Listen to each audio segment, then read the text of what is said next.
God of faithfulness is without injustice, true and upright is He.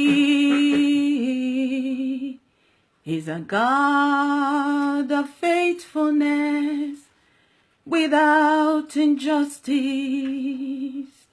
true and upright is He.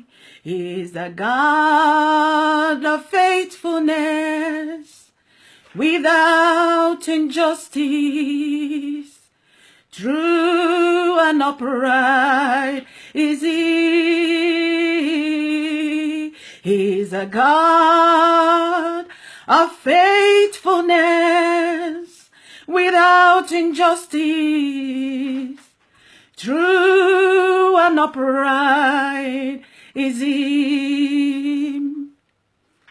You know, I was on my way out the door now. I'm on my way out. I was on my way out.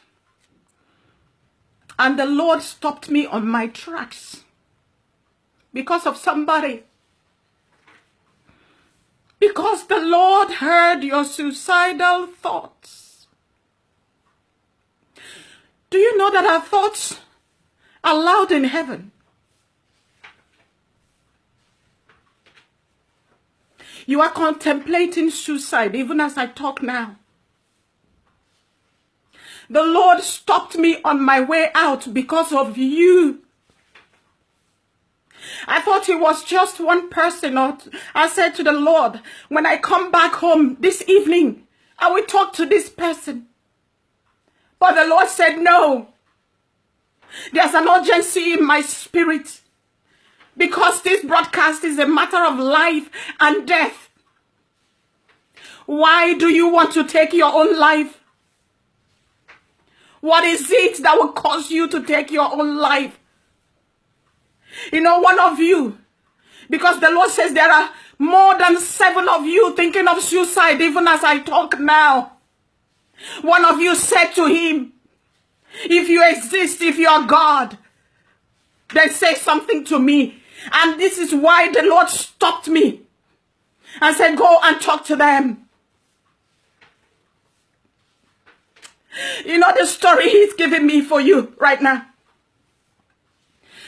is what happened to David, King David. 2 Samuel chapter 12 says to us that David's son was dead was ill. He was sick unto death. And King David removed his clothes, put on sackcloth, put ashes on his head. The Bible tells us that he lay on the bare floor all night. King David refused food. For 7 days, he begged God. He cried out to God. He said, God, forgive my sins. Let my son live. Let my child live. King David was on the floor. He refused to be comforted. He refused to eat any food. He fasted. He cried to God. But the Bible tells us on the 7th day, while on the floor, still crying out to God, King David heard his servants whispering. And he guessed what had happened. And from where he was laying on the floor, he asked them a question. King David said, is the child dead? Now the servants say, look what the king has been doing all these 7 days. Just because the child is sick, how can we now tell him that the child is dead? But King David asked them again, is the child dead? And they say, oh king, the child is dead. The Bible said that King David got up. He picked himself up. He washed himself. Then he went into the house of God and he worshipped. And he came back and sat on the table and said, give me food to eat. And his servant said to King David, O king, You were mourning. You were crying. You were fasting. You were doing all sorts while the child was alive. Now that the child is dead, how is it that the king is eating? The king has washed himself. The king has anointed himself. King David said something. He said, I begged the Lord while the child was alive, that my child may live. But now that he's dead, what more can I do? The Bible tells us that King David got up. I'm talking to you right now. You need to get up. It is time to stop that mourning. You need to get up. Is the child dead? That was what he asked. Is your job dead? Have you lost your job? Get up. Is your child dead? Get up.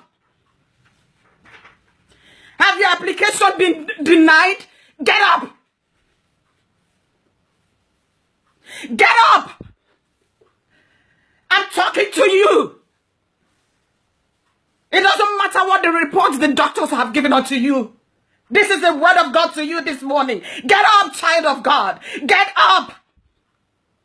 It is not over yet. King David got up. He washed himself.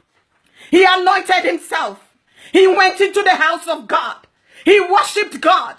And the Bible says that when he comforted his wife, Bathsheba, the Lord heard him. The Lord answered him.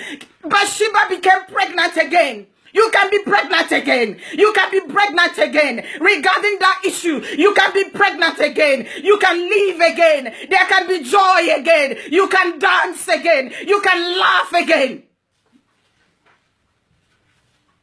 The Bible tells us that the righteous is not afraid of bad news. When bad news comes to you, my word for you today is what King David asked. Is the child dead? And they say he's dead. And he got up. Get up. Get up. Wipe those tears. You can start out again. You can start all over again. It is not over yet. This is my word for you today.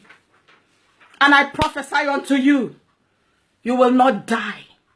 You will live and declare the faithfulness, the mercies of God in the land of the living.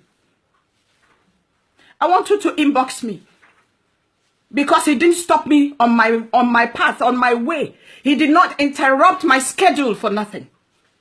I want you to inbox me. I want to know who you are by name. Inbox me. The Lord have spoken. You said for him to give you a sign. I am the sign. I am the voice for you to get up. This is not the time for suicide. Your life is not your own. You're not permitted to take that life. It is not yours for the taking. Rise up. Get up. Wash yourself. Anoint yourself. And go forth and worship him for his king. God bless you richly.